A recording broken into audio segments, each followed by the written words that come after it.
So golfers, welcome back to the channel.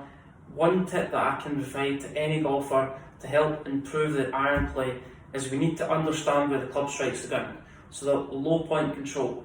One of the biggest, let's say, main issues I see regularly on the lesson tee is a lot of golfers trying to help the golf ball up in there. You can see from that position, I go from my address position into my impact position. My hands are ahead of the club head, my weight's forward, my hips have opened up towards the target, get to the top of the backswing, and the tendency is the weight stays behind the golf ball in an attempt to help the golf ball up in the air. So the leading edge is lifted off the ground, the club head out races, the hands, and then what's going to happen is the club's going to strike the ground before the golf ball, and the ball can go high, it can go anywhere, obviously due to a strike issue. A slight divot after impact. How do we actually produce that movement? All I want you to do is I want you to focus on one thing. How would I go from my address position into my impact position? So I want you to focus on one drill.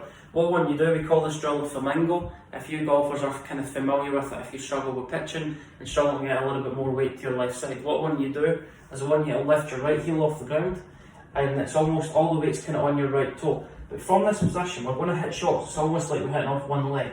And from this position, I just want you to feel like you're transferring weight onto your front foot. If my weight falls back, right foot's going to stay planted on the floor. So right heel off the ground, create that flamingo position.